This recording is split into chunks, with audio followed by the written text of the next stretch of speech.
of that report and its findings will likely be made public, but other portions may be deemed sensitive, they said. Multiple active and retired military arms advocates and industry experts have presented papers and data on the alleged overmatch that US troops face on the battlefield with their current calibers. One oft-noted recent study was authored by then Army Major Thomas Sayhart, who wrote a 2009 paper titled, Increasing Small Arms Lethality in Afghanistan, Taking Back the Infantry Half-Kilometer. The paper drew from soldiers' experience in Afghanistan firefights. Sayhart wrote that half of the firefights infantry units in Afghanistan encountered were past 300 meters, and the 5.56mm round had lessened lethality at longer distances. He offered two solutions: a more effective 5.56mm round, or the better option of adopting a caliber in the 6.5mm to 7mm range. The Major then cited a 2006 study by the Joint Service Wound Ballistics Integrated Product Team, which also named the ideal caliber in the 6.5mm to 7mm size.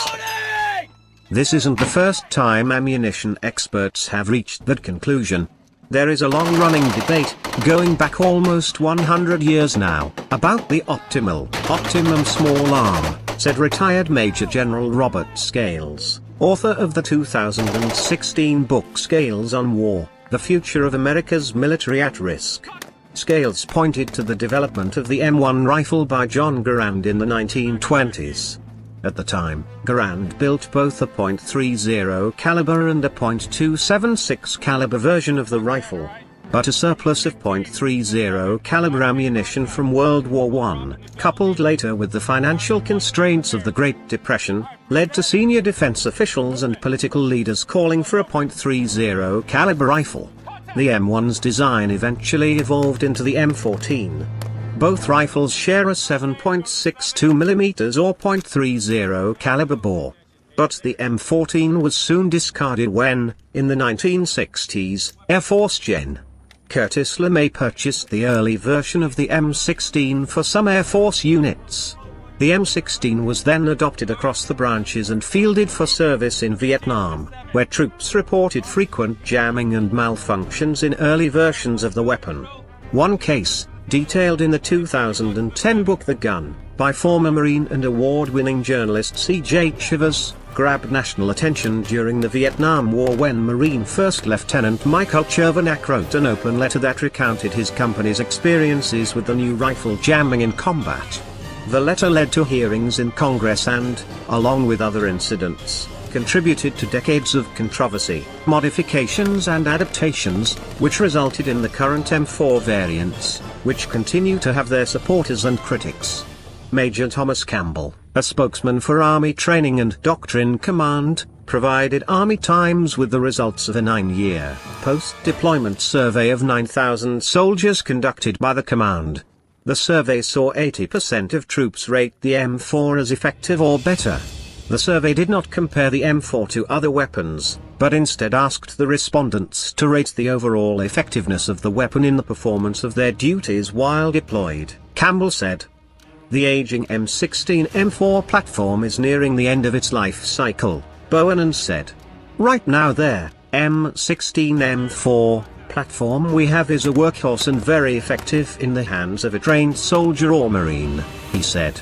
But, Walker at Maneuver Center added, "The Army can't continue to ask more of the weapons system that has been in service for so long. Our next investment will likely be in a new operating platform," Bohannon said. Critics of the M16-M4 and the 5.56mm round say no matter what has been done to improve the M16 and its subsequent variations, the 5.56mm round lacks the range and lethality needed in modern firefights. Some of the concerns Scales said he believes are driving military leaders to finally look at an alternative to the 5.56mm and the M16-M4 include improvements in adversaries' body armor, which make the 5.56mm less lethal. Current adversaries such as the Islamic State terror group and others using bigger rounds with more reach against US troops, creating an overmatch. Jamming problems with M16-M4 variants that continue to plague the design. At the 2016 National Defense Industrial Association Armament Systems Forum, retired Brigadier General Dave Grange and Jim Schatz, an Army veteran and weapons expert who has since passed away, each gave presentations calling for a new intermediate caliber in the 6.5mm range. They also referenced the Russian, Islamic State and Al-Qaeda advantages with longer-reaching and more lethal weapons, including reports of Russian work on their own 6.5mm assault rifle. But, Scales said, one of the problems that led to the .30 caliber being adopted over the 6.5mm nearly a century ago still remains: an abundance of 5.56mm ammunition stockpiled across US military commands and NATO, whose nations fire the 5.56mm and 7.62mm as part of an ammunition standardization agreement made decades ago. Meanwhile, the Army's Maneuver Center isn't the only entity looking at new or existing small arms replacements.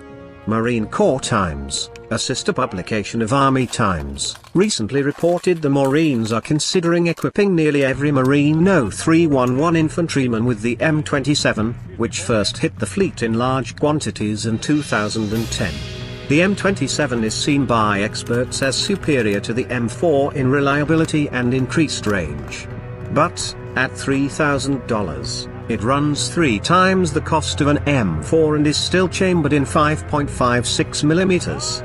U.S. Special Operations Command is currently testing a new commercially available sniper rifle using the .260 Remington and 6.5mm Creedmoor rounds, which stay supersonic longer, have less wind drift and better terminal performance than 7.62mm ammunition, said Major Aaron Hawkwitz. SOCOM is also developing